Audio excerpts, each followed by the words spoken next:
How y'all doing? I'm Paul Ryan, your host of the Across the Cowboys podcast. If you're new to the show, thank you for joining us. And to our regular listeners, welcome back. Unfortunately, Mike the Pig Crum is in Disneyland and is the reason the Cowboys lost yesterday. So taking his place as the greatest co-host in the world is the newest member of the Across the Cowboys family. Ladies and gentlemen, please welcome back Mr. Brenden Fergie Smith. Brenden, how are you? I'm doing much better today than I was yesterday. I'll be completely honest. Hey, Cowboys Nation feels your pain, Brenden. Yeah, that was a rough one. We'll get into that.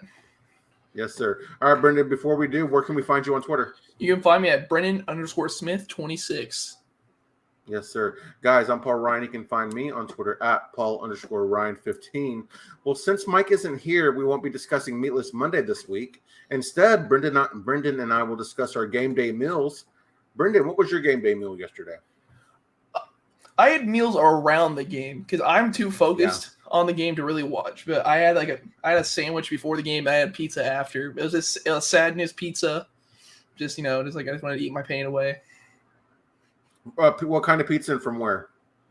Dude, honestly, I don't know why this has been hitting so hard lately, but Papa John's, ultra stuffed crust pepperoni pizza.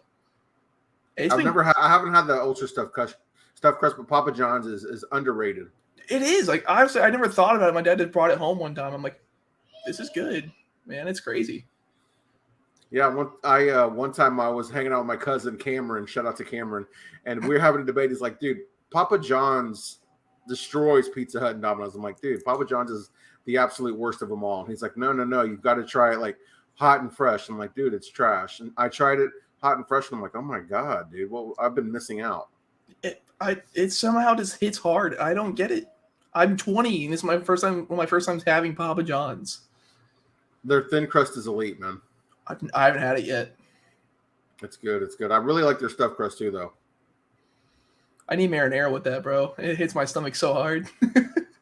Oh man, I've never had it with marinara, but of course I've had it with the legendary, the iconic garlic dipping sauce. That's fair. That's fair. Yeah, kind of like you though, Brenden. As far as game day meal goes, if you want to count Truly's as a meal, that's what I had. But I didn't eat during the game. I had to make amazing breakfast with my mom earlier in the day, and that was what fueled me for the game. I wish my lunch included all that, but no, I stayed normal. It was rough. I hear you, man. All right, Brenden, let's just go ahead and get after it, man. Who was to blame for this loss? Can I say D, all the above? Yes, you sure can. You can't say the interception is on deck. Everybody's going on him. I'm like, stop it. And you're tired. Your defense gives up 220 rushing yards. Yep. I don't think you're going to win with that. Guess what? Even then, I think Dobbs turned into a rocket scientist and was supposed to somehow only miss 4 passes. 4 or 5 the entire game. Yep. Nobody wanted to get separation. Everybody quit on the offensive line. Penalties galore. The play calling was atrocious. We'll get more into detail with all this stuff, but that's the generalization of it. It's everybody. No one's safe from harm on this one. Yeah, the penalties, man, I think that's an underrated factor there. It was a very, very sloppy game by this Cowboys team. They didn't care. They didn't. They did not come to play for sure. And I do blame that on the coaching staff for sure because, even without, the issues on the offensive line and without Trayvon Diggs, we're still a far superior team in every aspect. And for us not to be ready to be prepared, that was just that was embarrassing. The coaching staff deserves a lot of blame, if not all the blame for this one. You know what? I cannot disagree with you, sir. Not at all. Is the defense getting enough blame for yesterday's performance? No, they're not. No, they are not. Everybody's talking, of course, with the offensive line. It's they're missing Diggs. Did we get beat in the passing game? Yes, we did. But guess what? Stephon Gilmore was getting beat. Malik Hooker was getting beat. Bland, that was bad. That was bad. Jordan Lewis looked awful. Everybody was just bad. Besides D-Law playing better in the run game, nobody else can be talked about good. I guess besides the 2-point conversion defense, that's it. The entire defense was atrocious. And no, everyone's talking about Dak's interception in the offensive line. No one has talked about the defense that much. It's stupid. That well, I guess it was like a 75-yard run by Rondale Moore. That was unbelievable. Nobody was even near him when he took off. No, because I don't even know. I'm not an NFL player, but I don't know what's going in their mindset for that. Yeah, I agree. And no, to answer the question, not from what I've seen, it's all falling on Dak as usual. But the Cardinals ran for over 200 yards yesterday, like you pointed out earlier, Brenden. And you can't and won't win games like that, man. It was just a shocking performance by our defense. We do it every year. Every year, oh, we're so confident. We don't care about injuries. Oh, we're going to come out and just pound the rock. We're going to do everything. I called it earlier this week. I didn't want to be right. I hate being right with this, but I smelled that trap game from a mile away. It's funny. I kind of smelt it earlier in the offseason when Mike and I were doing our review of the schedule. But as we got deeper into it, I started feeling a lot better about the Cowboys. And then I predicted the Cowboys would have a blowout victory on our offsides episode. So embarrassing performance for sure. Oh, the group chat too, man. We were all talking all high scores. Even I said 26-10, which is a great score and all, but no. Do you believe the front seven is too prideful in their ability to rush the passer to be efficient in stopping the run? So this is my question because I saw my guy EJ talking about this, and so it got me thinking. Usually no. But every time they ran the ball, you see them all crashing inside and you see a run outside. They all look like they're trying to just kill Josh Dobbs. Whenever James Conner has the ball, Rondale Moore had the ball. There's no one near him because everybody was just crashing on Josh Dobbs. This game, I think so, but mostly no. They usually sound in their technique. Everybody plays what they're supposed to do. Yesterday, it was even Micah and D-Law, I think, hit each other more than they hit players yesterday. And that hurts me to say this. Oh, gosh. You know, what we've noticed over the years that when this team gets hit in the mouth early, it can cause them to lose focus. It can cause them to get out of their game. And we see what happens when they do that. CeeDee Lamb. CeeDee Lamb. Oh, sorry. My bad. I'm a little sick. You got the CeeDee Lamb cough there. What is it you didn't like about CeeDee yesterday? No, first off, he's a phenomenal person, a phenomenal talent. But when he gets in his head, that play that should have been called PI that wasn't, as soon as he got touched, his hands went down. He's like, I'm not going for the ball. I'm going to get a flag. You moss him anyway, and so we're going to decline the penalty. He gave up. And then as soon as wasn't getting the ball early on, he's just like, why am I here? Like you're paying me to be here, and I'm not getting the ball. Yeah.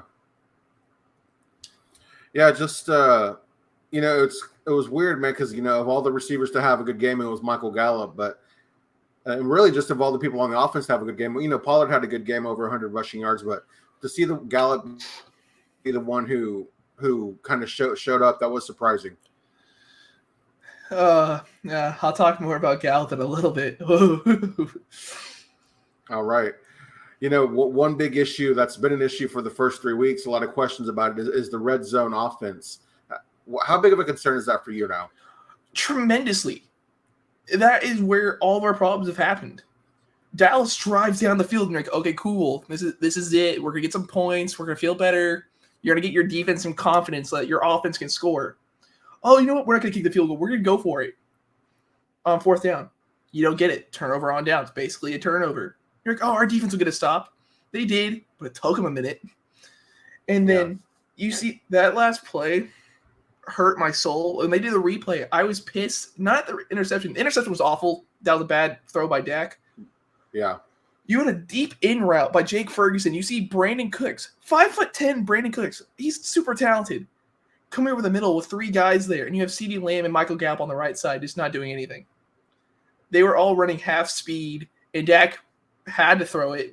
Wish for a better read, but he had to throw it because that's the play. That's the position he got put in. So that was bad. McCarthy deserves a lot of the blame for that. correct me if I'm wrong. That was on third down. Of course, in the hindsight being 2020, you're hoping Dak maybe throws that away and he can regroup and call another play. But yeah, to not give your team a chance there, it sucks. But you can't blame it on Dak either. Mm-mm. It's just tough. Is the position. The problem is that play call atrocious. That was an awful play call. But that just goes to show they practiced that last week. It's like, oh, hey, we get in the red zone. This is one of the plays we're going to run. And so McCarthy or Schottenheimer called it in. And so Dak's not going to check out of it because they practiced it all week. So, yeah, of course he's not going to change the play. Why would he? He should feel confident in what his coaches put out there. And the coaches put out garbage. Those first two run plays weren't very didn't offer too much confidence either. Those weren't very good. Give it to Lipke. Give it to Lipke. Such a weird series over the Cowboys in the most important part of the game. One guy who did have a good day in the red zone, Rico Dowdle, scoring a touchdown. I believe that's two for the year. Do you think we should use him more in the red zone? Yeah. Yes. He plays Tony Pollard is the better running back. I'm not going to try to put that out there oh, Rico's better. He deserves you. No. Tony's number one. Rico plays my dad pointed this out yesterday, which actually caught me off guard. That play where he basically had to juke out 5 people from that negative yard play. It reminded him of Marion Barber. Rico, is he the biggest player on the field? No. But he plays physical. And guess what? What can we do? What do we do when we're in the red zone? Run up the middle. We need someone who's just going to lower their shoulder and just keep turning the legs. Tony Pollard's not big enough for that. Yeah, I've seen, so given his size and everything, so Tony Pollard is better in between the tackles than I think he gets credit for, but definitely better than I thought he would be once we started seeing him do it. But yeah, for Pollard being the I don't know, almost the pulse of the offense most days, especially with the workload, you like to see him maybe not have to be asked to run up the middle so much, and Dowdle still being fresh and can kind of probably better take on that type of physical toll. It'd be nice to see him get some more of those calls, and plus he's just been productive. I feel bad because I didn't think Rico was gonna make the roster because he always gets hurt and so we never see anything. And so me and my friend went to SportsCon. The only player that we were probably gonna be able to get a signature of was Rico. But I'm like, oh, it's fine. He's not gonna make the roster. It's whatever. Oh, wow. I didn't think of it, man. We were already waiting so long. We were in a bad mood. That was just a bad time. But it's just now he's giving juice, which we haven't seen from our second running back. I'm not counting Pollard as a second running back last year. That doesn't count. Right. No, because he was the one. But he just brings juice when Pollard comes off the field. And it's fun to watch. It really is. Yeah, he's already exceeded my expectations. I didn't really know what to expect from him because, like you mentioned, he's been injured, but he looked good in preseason. So it's nice to see him stay healthy and offer us, a different type of running back, a good compliment to Pollard in the offense. Yeah, honestly, the better running back I thought than Ronald Jones was ever going to be in this offense.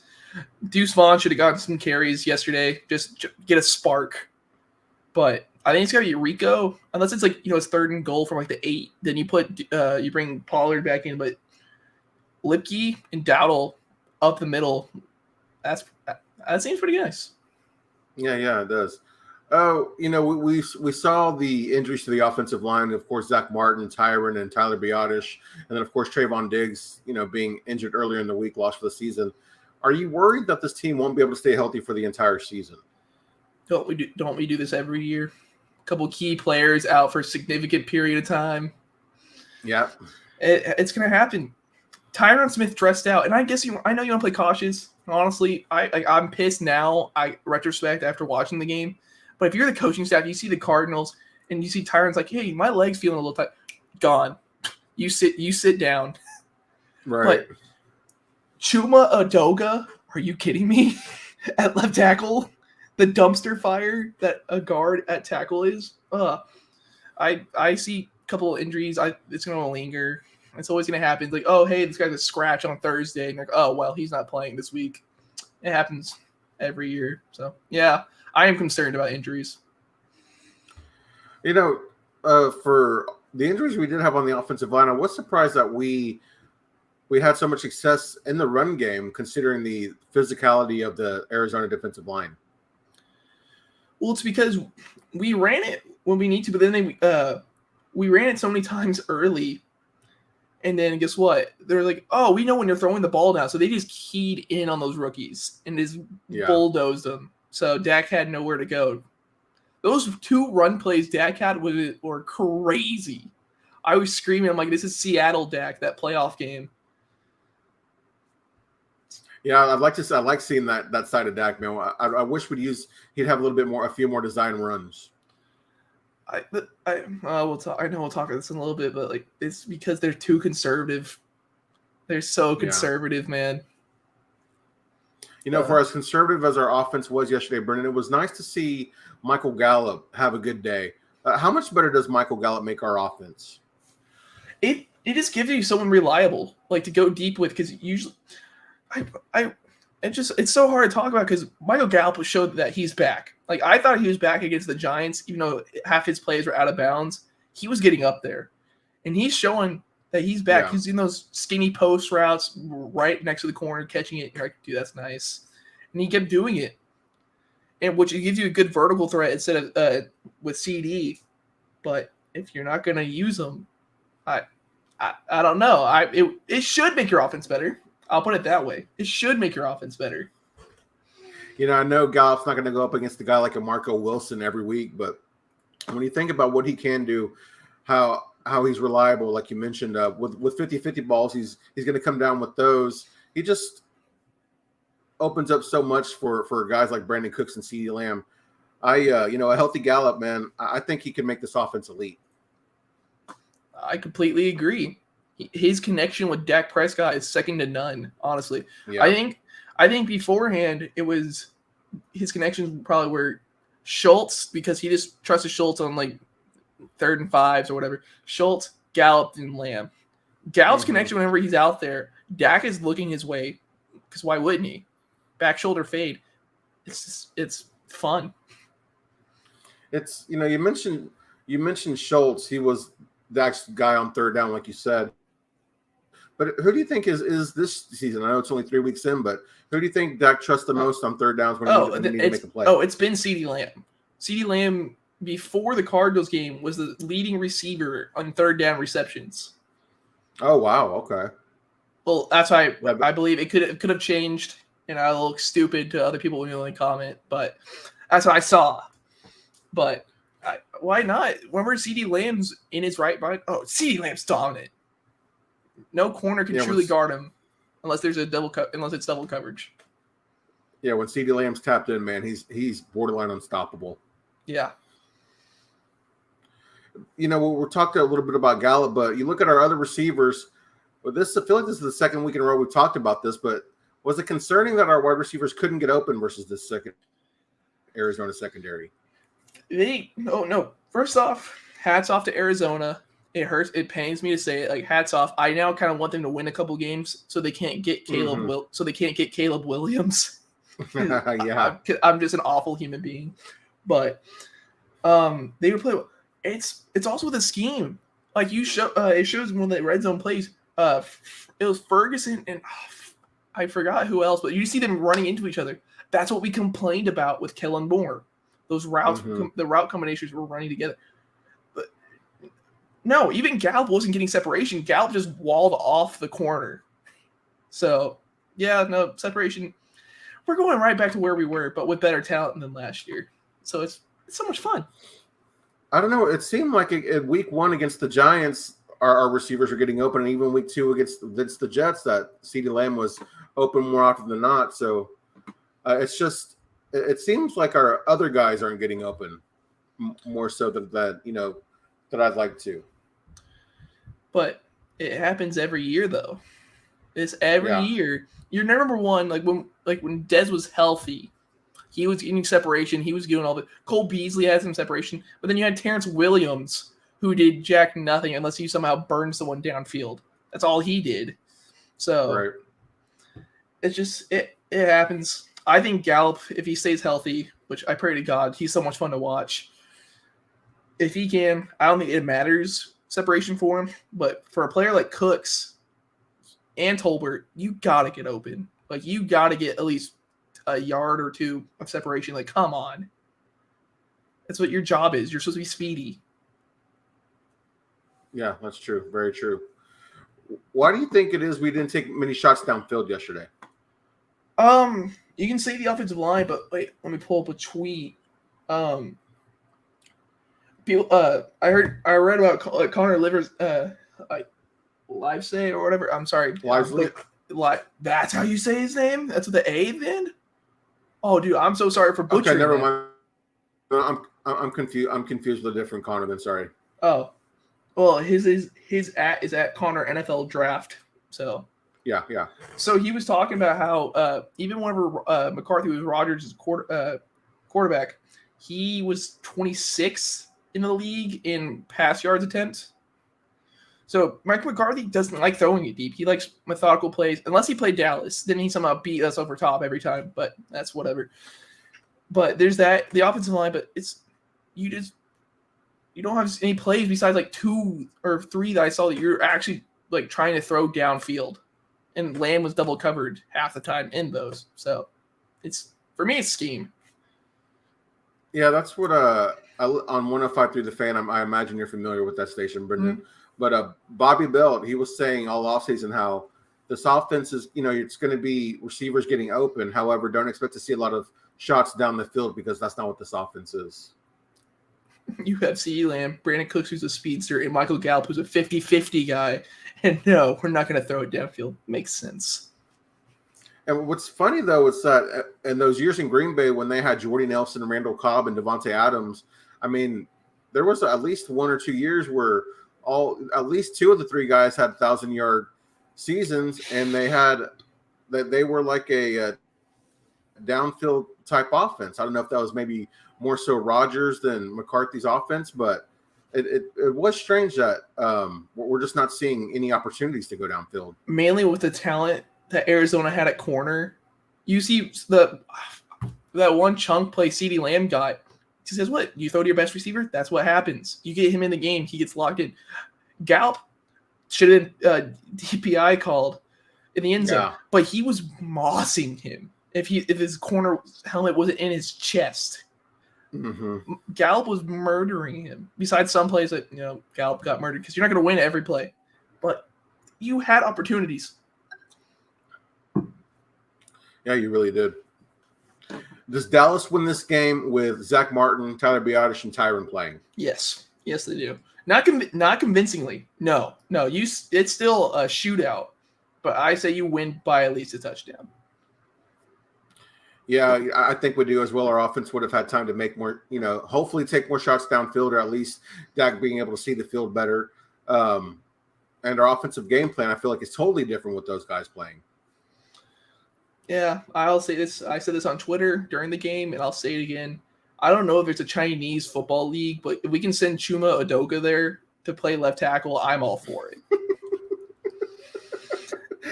Oh, man, no love for Chuma. He's got a couple straights tonight. He's fine. Via Brenden here. He's fine at guard. He was. If he flipped him and Tyler, I would have felt so much more confident yesterday, but you didn't. You went at halftime. You tried making adjustments, and you still put Udoka out there. Oh my gosh. I saw Chaz Green incarnate, and I'm like, no. Why are you doing this to me? It seems like this front office is determined to make Tyler play guard. Does that mean – I've seen Tuck talking about it. Does that mean they're going to look for a tackle next year? One would hope so. It's so painful. And that doesn't make sense, especially when you think about how well Tyler played at left tackle last year for being a rookie. I think because they're so hopeful that Tyron, even though he can't play all 17 games now, which he wasn't going to in the first place. Come on, let's be real here. I think they're just hoping Tyron can stay for a year, maybe next year. So we don't want to mess it up. Tyron's not going to go to right tackle again. He's going to stay at left. So we're going to keep Tyler there because that's where he stays.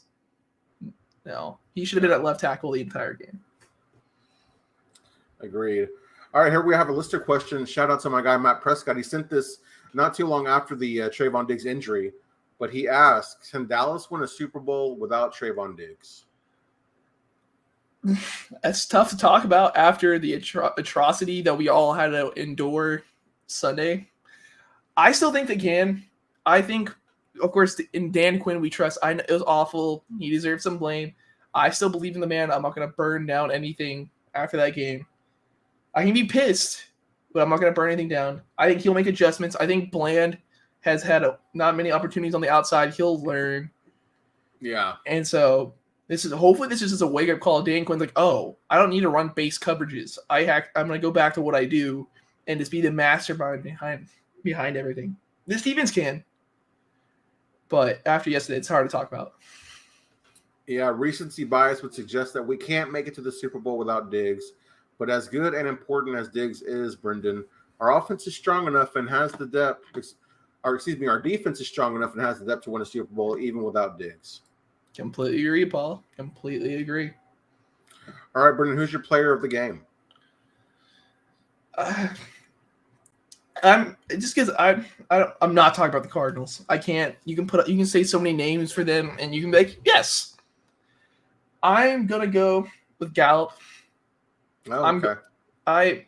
He didn't. Of course, he didn't score or anything. Should have, but we don't talk about that. It's just his entire. I saw this all throughout Twitter. People were gonna say that no, they didn't. But people were saying, "Oh, it's Tolbert time. Tolbert's gonna take Gallup's spot before the end of the year. This is it. This is awful." He said, "Shut up. I'm still the 50-50 guy on this team. I don't care. I'm going to do what I do." And he did.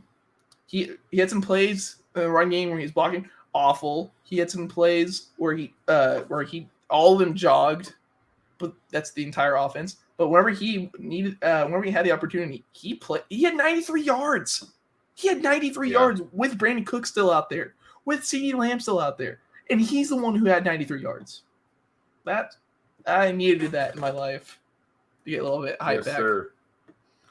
Well, I know you wouldn't do it, so I'm going to. I'm giving it to Joshua Dobbs, man.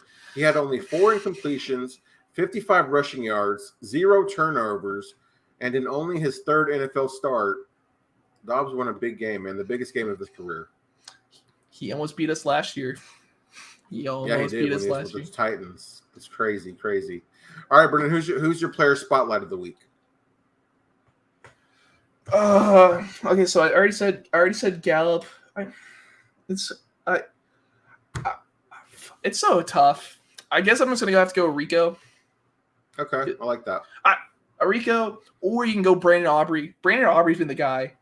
I'm so happy to be wrong, but I'll go with Rico because he deserves his flowers. He's getting more opportunities and he's showing why he made the roster over Ronald Jones. Over Malik Davis, which that was the big competition in camp.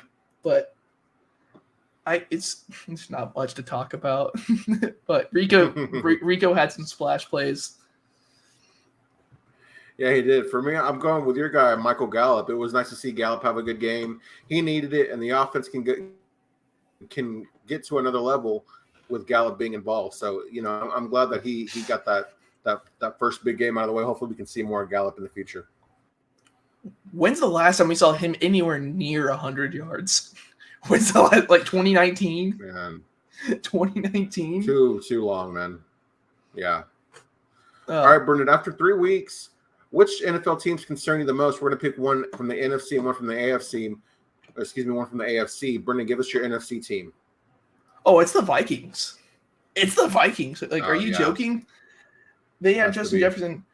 You had 150 yards in his first 2 games. And of course, Tyreek Hill's blowing everybody out of the water. But that's just because Tyreek Hill's on a historic run. Justin Jefferson's doing it quietly. No one's talking about it. And then you have Jordan Addison, who played well in his first couple games. Nothing crazy, but he played pretty darn well. You have TJ Hawkinson. Kirk Cousins rallied back, but it was late. Their defense is atrocious. Yes, Jordan's here. Let's go. Big victory right there. Yeah, what up, Jordan? But I don't know how with that offense you just suck. Plain and simple. You lose last second to the Chargers. The Eagles, you're coming back. I don't know, man. Yeah, I'm going with man. It has to be the Chicago Bears. Justin Fields just gets worse and worse by the week. The coaching staff is horrendous, and they have no identity, man. that place just itself needs to blow up. that team is atrocious. Seriously. They traded for DJ Moore. Getting all... There you go. I was going to say, when your franchise quarterback just straight up says, somebody asks him what's going on, what's wrong with the team, and he says coaching, it's bad. No, this team was the hype of the offseason. They had the first overall pick. They're like, no, we're going to trade back. We're going to get DJ Moore. And they're going to draft the right tackle from Tennessee and all that. And they're like, yo, we're going to make it. This is me, the dynamic duo that we need. Justin Fields hasn't run the ball at all. Doesn't make sense. DJ Moore is saying, basically, soundbite like he hates it here. Jordan, the defensive coordinator, didn't quit. He did quit, but that's because allegations are going on against him. I don't know if they're true, so I'm not going to speak on them because I'm a 20-year-old. Right, I don't need to be talking about that. But that entire team needs to blow up. Seriously, I on my fantasy show, I thought that if the Bears got blown out, which they did, I thought that Matt Eberflus might get fired. He's still there, but he doesn't deserve a job himself, man. I didn't think he was that good with the Colts. He had a decent defense. Like the Colts defense was good enough to be a head coach. No, probably not. No. All right, Brenden, who's your AFC team? It's a team playing tonight. The Cincinnati Bengals. Oh, I like that. That's an interesting one. Is it just because of? All right, I'll let you speak on it. Sorry. Oh you're good. It's because of the general management malpractice that is going on. Joe Burrow got hurt in the offseason. Your star receiver, your number one receiver. Hey, I don't want you out there until you feel 100%. F it. You're out there. And every week is like, oh, hey, guess what? Joe Burrow's clear to play. No, he's not. Why are you doing this? I like Joe Burrow. He's a fun person to watch. Like my dad was saying, I was like, oh, you play him because you don't want to be 0-3. I'd much rather be 0-5 and still have the chance because the AFC, the back end of the AFC, isn't that good. If you come in with a surprise wild card spot and you can make a push, you can be the sneak team and make it in, and you have your quarterback. Why are you still playing him? Like, he's playing right now against the Rams. Why? It's stupid. They just paid him, and they're wasting money, almost ruining his career. Yeah, I mean, Jamar Chase straight up said, I don't want to see him play until week 5, and here we are. And he re-injured his hamstring week 2. And I haven't seen any of the game tonight, but it sounds like he doesn't look healthy tonight. He hasn't looked healthy any night. Yeah, that's true. My AFC team, man, it's got to be the Denver Broncos. They lost a real life NFL game by 50 points. They haven't won a game this season. They have no identity, and they're tied to Russell Wilson until 2026. I know you know this, but my best friend is a Broncos fan, so I was getting texted throughout the entire game, and he was just in the dumps, man.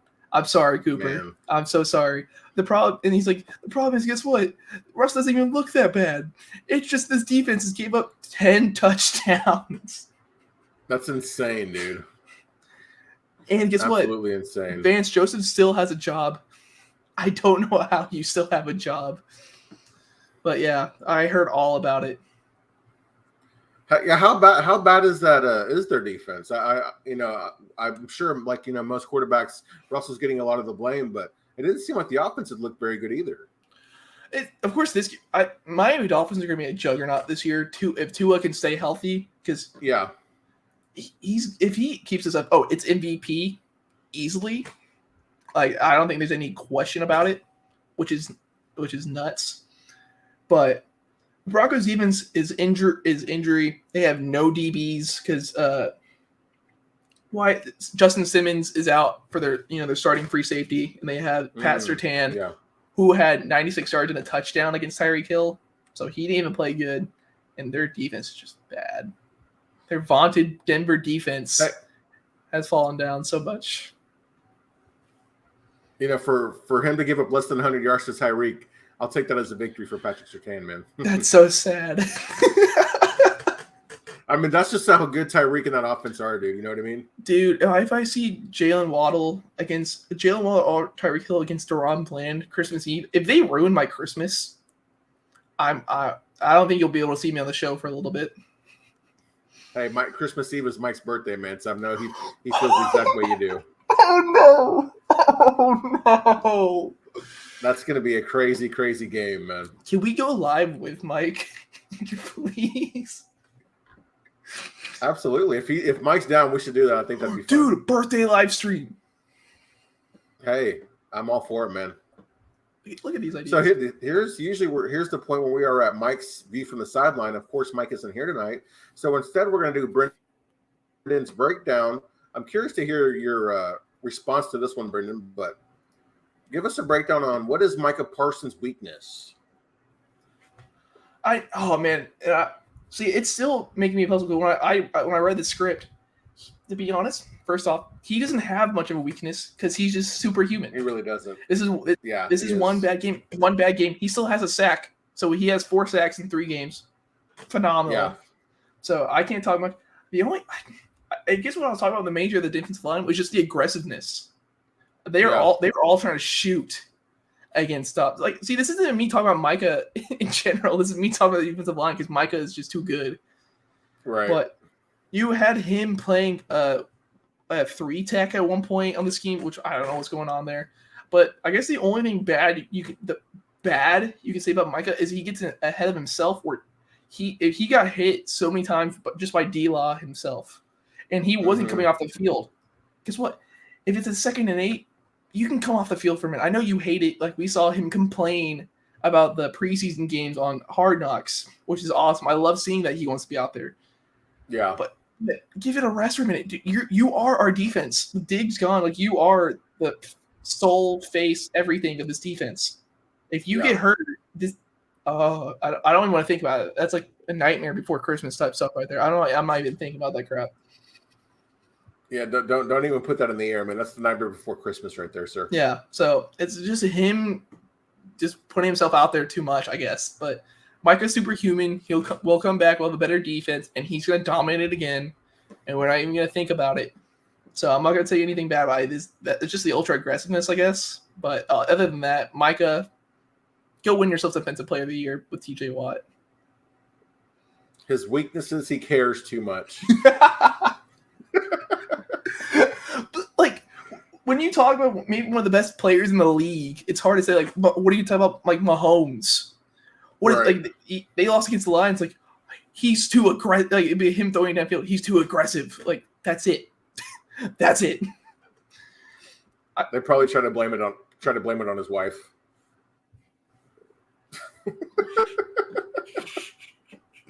Oh man, his wife or his brother.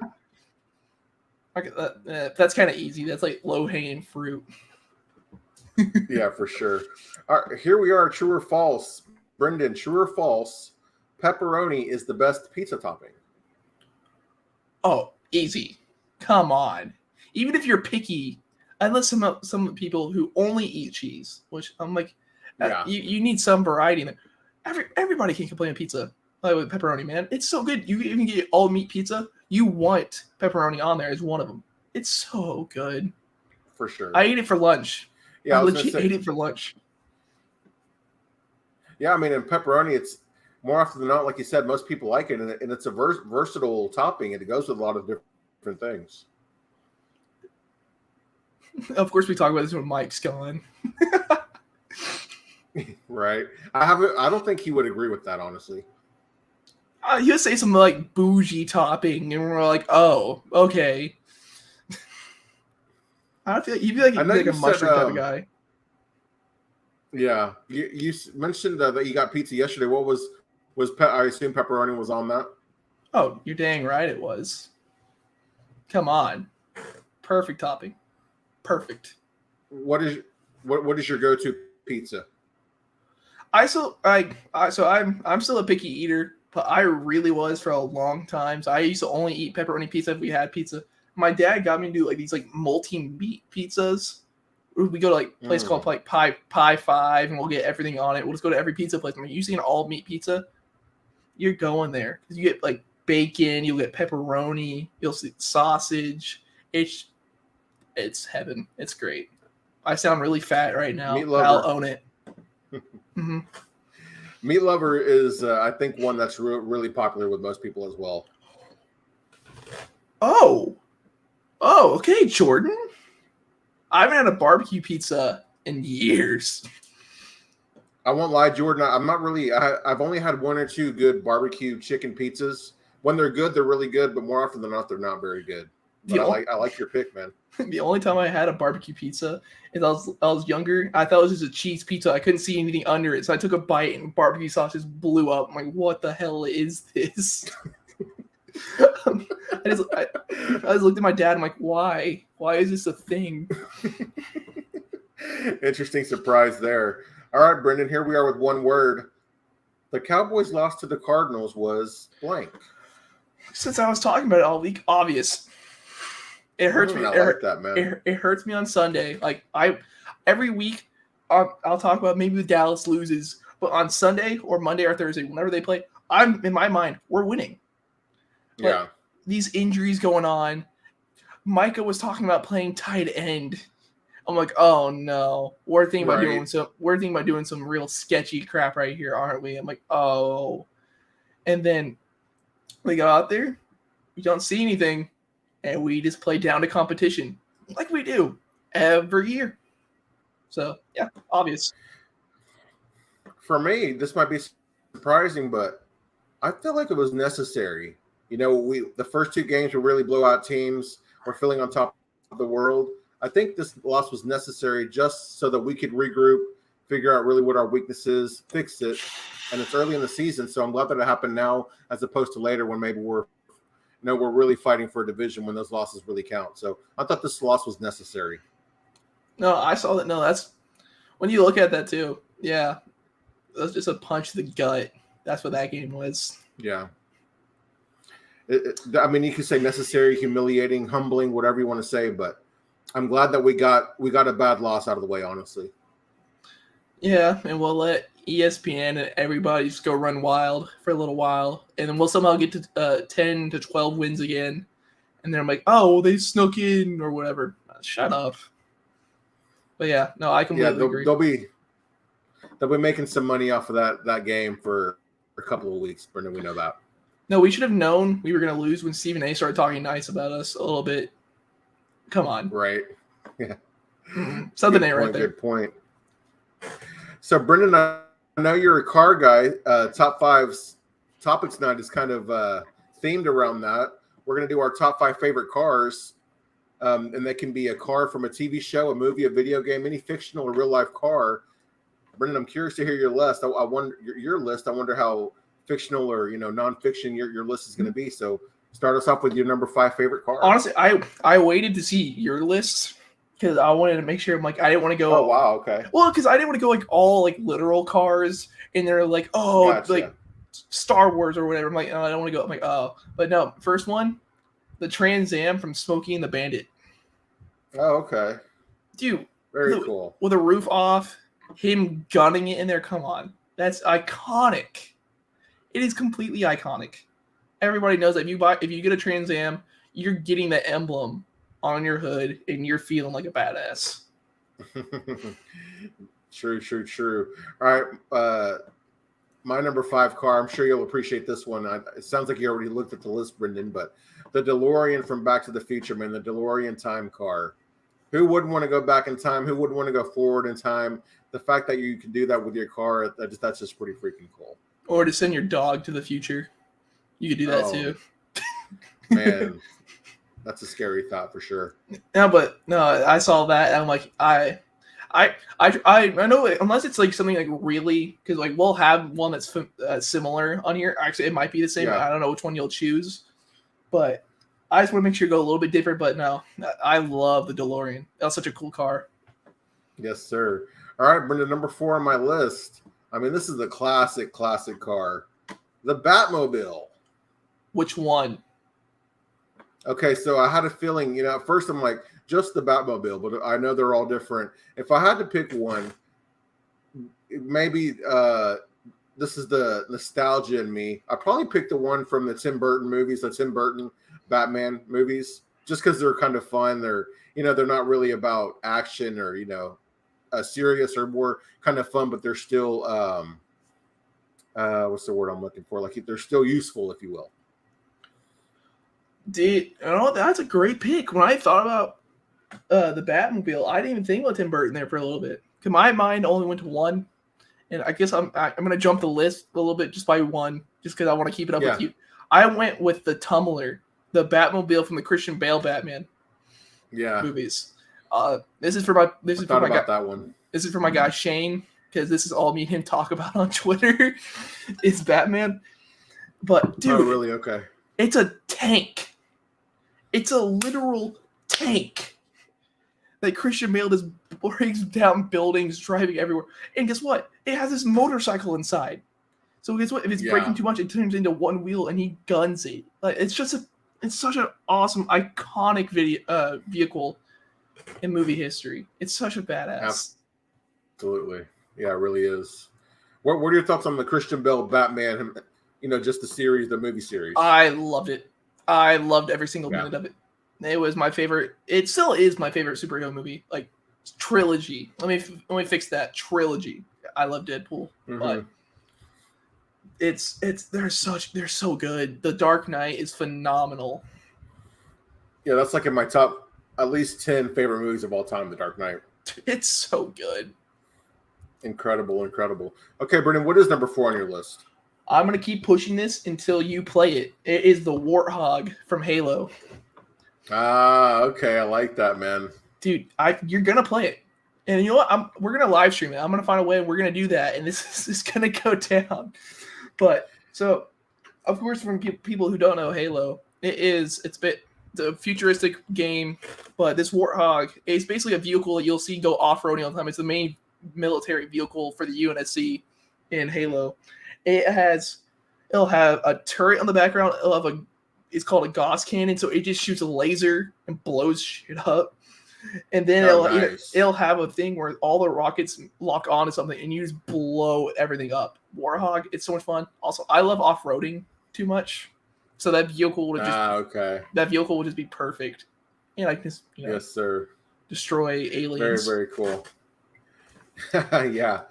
All right, number 3 on my list, Brenden. I don't know if you're familiar with this, but I busted this one out because I was a big fan of Ninja Turtles growing up, and I have this car here. This is a car that I played with when I was a kid. That's legendary. I passed it down to my son. He plays with it. It's the Ninja Turtle Party Wagon van. It used to have a thing on here like you could hang out, put a Ninja Turtle out here, and it had like a little attachment that did stuff on. This thing is like 20 years old, so it's seen better days, but I had to put this on here, man, because it's just cool to see my son still playing with a toy that I played with when I was a kid. Dude, that's awesome. I saw that on your list. Yeah. I'm like, that's cool, but you have it. Oh yeah, dude. That's why I put it on there. Hey, Jordan. It came out in 2001, so you have 2 years on me. Get out of here. I don't want to hear it. I grew up on Halo. Jordan, let Brenden. He's a young king, man. Let him be. All right, Brenden, what's number 2 on your list? All right, so the second to last one, it's like it's a normal car, it's a realistic one. But this is what I want my next car to be, because since I drive an old Bronco, I want a 2015 or 2012 and up F-250. Oh, those things are huge. I'm not gonna be able to drive fast, so I'd much rather drive large. There you go. They can do everything. They're massive. You can do everything to them. Lift them, put bigger bumpers, bigger tires, and just make it it's an all around beast. Is it me or like the newer truck models? They try to make them more luxurious as opposed to I don't want to say manly, but like rugged, if you will. Well, that's kind of like what the companies are going for now. Like they want you to buy the King Ranch. They want you to buy the Texas edition, I think what Ram is or whatever. Yeah. Because if you spend an extra $40,000, you can get all this luxurious stuff.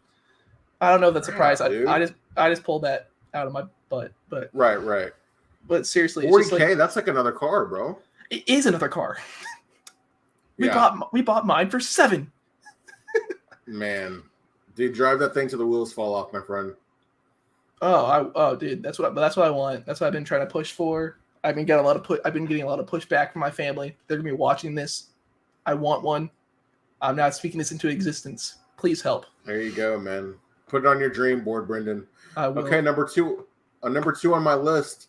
This is a 2010 Honda Accord. It's my current car. Reason being, it's on my list. This is the first car that I put the down payment on, made every payment on it, and now own it. So, there's a reason behind it. It's not flashy or anything, but the first car that I leased and then finally owned, man. Oh, thanks, Jordan. I knew one of them was a Texas edition because, we're just better than everybody else, but Yes, sir. I got so confused when I saw 2010 Honda Accord on the script. I got so confused. I was like, I was going down your list. I'm like, that's awesome. That's awesome. That's amazing. Huh? If you haven't known by now, man, most of my top 5 lists are always have nostalgia baked in somewhere somehow. 2010. Hey, first off, that's awesome. That's always something to be proud of. You paid off your car entirely. That's amazing. Yes, sir. And the car gets great gas mileage too. So that's just all around. Good on you, man. Nothing but respect. Yes, sir. All right, man. Number 1 on my list, my first ever car. I was like the first car in my group of the first person in my group of friends to get a car. So, I was always picking everybody up. We were always going to parties in my car. It was just the first car of the group, man. The 1995 Isuzu Rodeo with the 212s in the back. I know you know about 10s and 12s and subwoofers and everything. Yeah. So, that was my baby, man. Dude, you have that, man. I need to be older. I need to be. Hey, don't wish that upon yourself. Seriously, be careful what you wish for, bro. Okay, I don't need to be crazy older. I feel like I'm going to see a Jordan comment soon, just calling me a child. I'm ready for it, Jordan. I'm ready for it. But see, you're all nostalgic, and it's awesome. Like, you have like this. Also, I was the first in my friend group to get a car too. Oh, really? Okay. Mm-hmm. And that's I had. Cool. See, now I kind of wish I put the Bronco as the first, but I didn't because I have a love-hate relationship with that car. But man, I've been there, dude. I've really been there. Yeah, a Bolt just came off. Like, oh, where does this go? We'll find out later. Okay, Brenden, here we are. Number 1 on your list. What is it? This has been my car. Do you ever watch this? I didn't get the idea from this movie, but this is, I guess, the best way of showing it for other people. Did you ever watch the Steve McQueen Bullet movie? No, I never heard of it. It's a phenomenal movie. My dad took me to an old-timey theater to see it, but it's the 1967 Mustang Fastback. The sexiest car I've ever seen in my entire life. I've seen Ferraris. The Mustang wins 10 out of 10 times. It's been my favorite car since I was like 4. It's the pinnacle of just beauty. So nice. The Mustang Fastback. I've never heard of that. You haven't? It's an old one. It's like the sleek top on the back. Instead of like kind of looks like a sedan, it's got it's got the curved back. Oh, nice. Very cool. No, you got to look it up later. It's so perfect.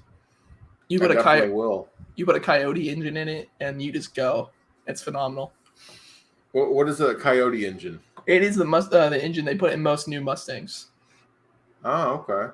So you put that in an old body, and it's so good. Resto mod the hell out of it. It's perfect. I'm gonna have it one day, and I'm gonna be happy.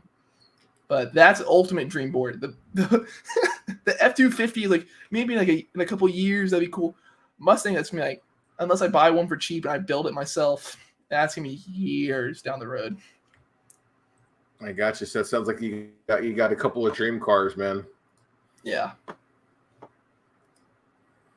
Jordan, you seem to be familiar with it, man. I didn't get called like a child. Let's go. Jordan with the compliments. We appreciate it, man. We always need them. Brenden, it was fun tonight, man. I know, we always miss Mike, but I'm glad we got to chop it up, man. As bad as that loss was, it was a bit therapeutic getting on here with you and talking about it. Honestly, I feel better. Like I told you earlier, I was saving this for the podcast. I do feel better. talking about that. It's like Yeah. it is therapy. He just got our grievances out there.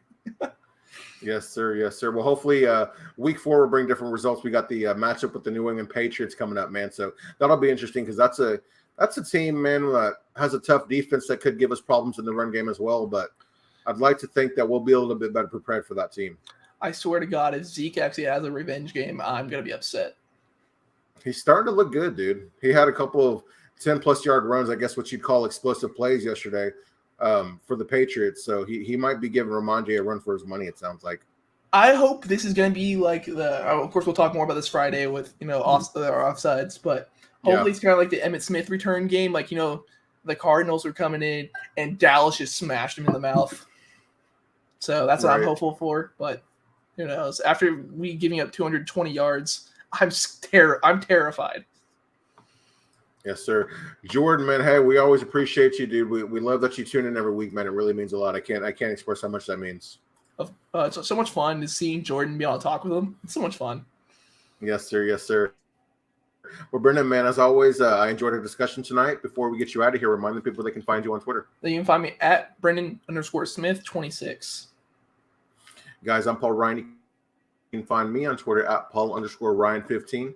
We appreciate you joining us, and we'll see you guys next week. See ya.